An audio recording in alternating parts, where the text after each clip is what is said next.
KKR पिछले 2 season से लगातार हार रही है। पिछले 2 सीजन से केकेआर प्लेऑफ तक नहीं आ रही है। लेकिन इस बार केकेआर में वो बंदा आया ना जिसका हर एक केकेआर फैन इज्जत करता है भाई, सर आंखों पे बिठाता है, जिसकी कदर है, जिसकी रिस्पेक्ट है और जिसने केकेआर फैंस को, फ्रेंचाइजी को ग्लोरी डेज से मिलाया। 2012 में टाइटल, 2014 में टाइटल। मैं बात कर रहा हूं obviously one and only the blockbuster box office Gautam गंभीर। लखनऊ के साथ आई डोंट नो क्या हुआ, दाल नहीं गली या फ्रेंचाइजी से क्या डिस्प्यूट हुआ या म्यूचुअली टर्मिनेट हुई, जो भी हुआ, but I think being KKR आप बोलोगे वाह मैन, एटलीस्ट हमारे पास एक ऐसा बंदा हायरार्की में आया जो क्लब को समझता है, जानता है, knows what it takes to play for KKR and knows what it takes to win on the field। सिर्फ ऑफ फील्ड बकचोदी नहीं, सिर्फ ऑफ फील्ड बैटल्स नहीं, एटीट्यूड नहीं, फील्ड में भी जो बंदा दम लेके आए, एटीट्यूड लेके आए, परफॉर्मेंस लेके आए, बुढ़े पंगे कराए, दैट्स गौतम गंभीर। गंभीर के साथ चीजें हमेशा ब्लॉकबस्टर रहती हैं। So I think for KKR it's a fantabulous change, man. Come on, as a KKR fan, you should be hyped for this. इस get together के लिए you should be hyped and you should be buzzing and you should be excited कि भाई क्या finally फिर से कैसा season होगा जहां हम कुछ उखाड़ेंगे। गंभीर वो आदमी था 2012-14 में तुम्हें ग्लोरी दिलाया था, एंड इस बार क्या होगा। तो केकेआर ने आते ही ऑक्शन में बड़ा धमाका करते। पहली बात तो तुमने अपना सीम बॉलिंग का लॉट रिलीज कर दिया। Umesh Yadav released, Lockie Ferguson released, Tim Southee released, यानी कि तुमने एक किस्म से अपने स्पिन पैक को आधा खाली कर दिया और फिर रिप्लेसमेंट आया मिचेल स्टार्क। भाई साहब 24.75 करोड़ का बिका था मिचेल स्टार्क।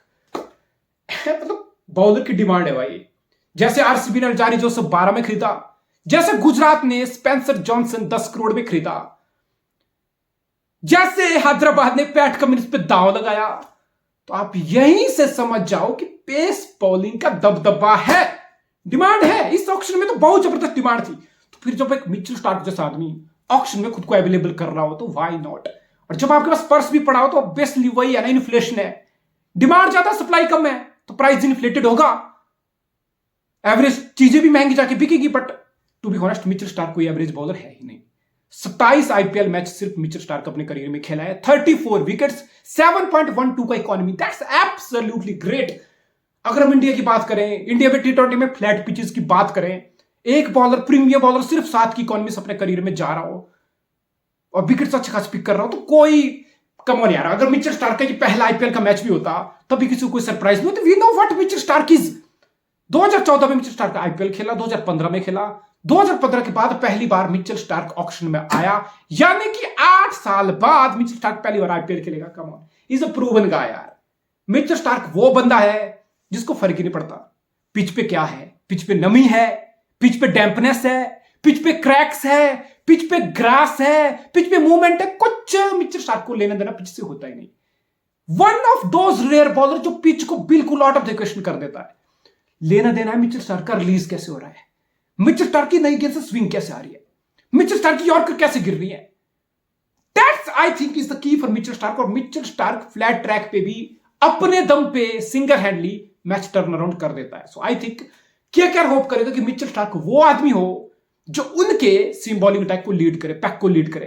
बिकॉज तुम्हारे स्पोर्ट में कौन है, हर्षित राणा, वैभव अरोड़ा, पिछली बार ये दोनों केकेआर में थे। और टू बी ऑनेस्ट अगर मैं बात करूंगा तो मैं इतना तक बोलूंगा कि मिचेल स्टार्क पे सारा लोड डल रहा है। हर्षित राणा, वैभव अरोड़ा बिल्कुल भाई स्टैंडर्ड के आसपास भी नहीं है। सो एक बड़ा चैनल होगा इस पैक को, एक बड़ा चैलेंज होगा मिचेल स्टार्क के लिए इस सीम अटैक को लीड करना। बिकॉज ठीक है, मिचेल स्टार्क नई गेंद से 1-2 ओवर फेंक लेगा, एक दो ओवर डेथ ओवर फेंक लेगा, बीच में जरूरत पड़ी एक आधा वहां फेंक लेगा। मिचेल स्टार्क अगर तुम्हें डिलीवर कर भी रहा है ना तो मिचेल स्टार्क से अकेले से काम नहीं होने वाला। ताली ऐसे बजती है, दूसरा हाथ अगर यही रहेगा ना, एक हाथ यहां भी पहुंचेगा, ताली नहीं बजेगी। मिचेल स्टार्क को सपोर्ट चाहिए हर्षित राणा, वैभव अरोड़ा, चेतन सकारिया, जो रास्ता रॉयल में था फिर दिल्ली में रहा, आपकी बार क्या करना उसको खरीदा। आई थिंक हर्षित राणा, वैभव अरोड़ा में से कोई एक खेलेगा, चेतन सकारिया को आप चांस दे सकते हो। But big question mark KKR के लिए यही है कि तुम्हारा सीम अटैक सिर्फ स्टार्क कितना कर लीड कर लेगा भाई।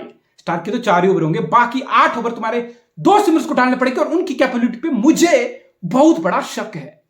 रिंकू सिंह भाई केकेआर का 50 लाख का हीरा, और ऐसा हीरा भाई साहब, क्या राइज हुआ है रिंकू सिंह का। लास्ट सीजन रिंकू सिंह 5 छक्के मार दिया।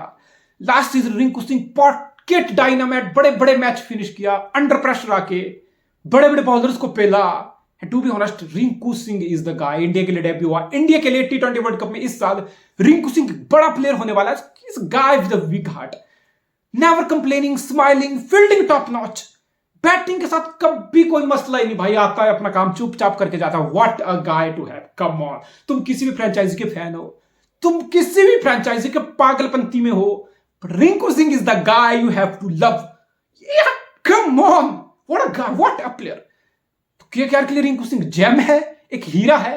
और रिंकू सिंह के साथ फिनिशिंग कौन करेगा? Andre Russell.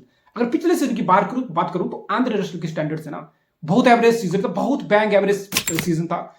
बॉलिंग में आंद्रे रसल फिर भी 2-3 ओवर तुम्हें दे देता है, अच्छे खासे दे देता है। Yes, costly at times, but wicket taking option है। तो बॉलिंग में आंद्रे रसल 2-3 ओवर तुम्हें देगा अगर फिटनेस अच्छी होगी, लेकिन बैटिंग भी पिछला सीजन बिलो पार रहा है आंद्रे रसल के स्टैंडर्ड से। तो आंद्रे रसल अगर स्टेप अप करेगा तो सबको पता, मुझे बताने की जरूरत नहीं है। ऑब्वियसली एक हर प्लेयर का पीक होता है। 3-4 साल पहले तक आंद्रे रसल का भयंकर खौफ था, पीक था। अब ऐसा लग रहा है 1-2 सीजन से कि आंद्रे रसल क्रीज पे आ भी रहा है ना, अपोनेंट को ज्यादा फर्क नहीं पड़ रहा, अपोनेंट के बॉलर की फट नहीं रही। रिंकू सिंह से फट रही है अपोनेंट की बॉलर की टाइम, टांगे कहां पे कि भैंस जो रिंकू सिंह आ रहा है भाई, इसको कैसे रोकना है। एक टाइम आंद्रे रसल कैसा खौफ होता था, अब आंद्रे रसल का वो खौफ नहीं। ऐसा लग रहा है कि आंद्रे रसल को अपोनेंट के स्ट्रेटजी, प्लान्स, हर चीज ने फिगर आउट कर लिया। यॉर्कर मारो, शॉर्ट पिच डिलीवरी से तंग करो, फ्रस्ट्रेट करो, एक साइड पैक कर लो, ऑफ साइड वाइडर लेंथ पे जाओ। तो Andre Russell has to redefine himself. Andre Russell कुछ ऐसा करना कि फिर से देखो 2-4 सीजन टॉप लेवल पे हर मतलब बहुत अच्छे अच्छे प्लेयर, आईपीएल की बात करो ना, पॉल बेल्थाटे, शॉन मार्श, स्वप्निल अस्तोड़कर, पता नहीं कितने ऐसे गुमनाम चेहरे आए जो एक दो सीजन पे हल्का मचा के गए। उसके बाद कुत्ता ने उनसे पहले जाना ना उसके बाद जाना। तो 1-2 सीजन टॉप लेवल पे परफॉर्म करना एक बात है, आसान बात नहीं है, मुश्किल बात है, लेकिन एक बात है। लेकिन उससे कंटिन्यूटी को लगे रहना, फिर तुम अगर लोग राइट ऑफ कर रहे हो तो तुम फिर से कम बैक कर रहे हो। आई थिंक रसल के लिए एक बड़ा पॉइंट है इस सीजन प्रूव करने को। एंड अगर रसल स्टेप अप करेगा, रिंकू सिंह रसल, भाई तुम्हारी फिनिशिंग का मसला खत्म। One of the best finishing player in this IPL, in this fucking IPL. मुझे नहीं पता किसी टीम की फिनिशिंग इतनी स्ट्रांग होगी। रिंकू रसल, वाह what a combo to have as a finisher. तो केकेआर के लिए फिनिशिंग वाला मसला है ही नहीं। फिर कम बैक हो रही है श्रेयस अय्यर। टेस्ट से बंदा साइड हुआ, एनसीए में कंप्लेन करके गया कि मेरी बैक में प्रॉब्लम है, बैक स्पेज्म है, पता नहीं जो मर्जी हुआ, एनसीए ने उसको क्लियरेंस दी। श्रेयस अय्यर फिट होकर वापस आ रहा है। लास्ट सीजन श्रेयस अय्यर नहीं था, तो आई थिंक केकेआर के लिए सबसे बड़ा प्लस है श्रेयस अय्यर के वापस आना। I think that's gonna be huge. Captain हो तुम एक टॉप ऑर्डर प्लेयर हो, तुम 3-4 नंबर की पोजीशन पे खेलते हो जहां तुम्हारी टीम की डिमांड है कि तुम अपनी टीम को स्टेबिलिटी दो, तुम अपनी टीम को 500 रन का सीजन लगा के दो, तुम अपनी टीम को कंसिस्टेंसी दो। बिकॉज तोड़ फोड़ तो रसल से ले लेंगे, तोड़ फोड़ वाली पारी रिंकू सिंह से ले लेंगे। तुम्हें ऐसे कंसोलिडेशन देनी है ना अपनी टीम को, तुम्हें गेम चलानी है, तुम्हें फाउंडेशन देनी है, तुम्हें 500 प्लस रन का सीजन ठोकना है बीइंग श्रेयस अय्यर। और तुम्हारी टीम की भी तुमसे यही डिमांड है। तो श्रेयस अय्यर एक बड़ा बूस्ट है। नीतीश राणा वही प्लेयर है जो 500-600 रन का सीजन शायद ना लगाए, लेकिन 400, 450, 500, समझ लो।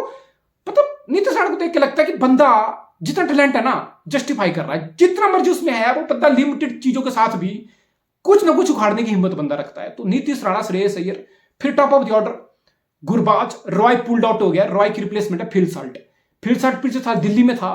फिल साल्ट को आईपीएल में हर कोई खरीदता रहता है, बेस्ट प्राइस पे बिकता रहता है, वो मौके मिलते रहते हैं, लेकिन आईपीएल में कभी भी फिलिप साल्ट खुद को प्रूव ही नहीं किया।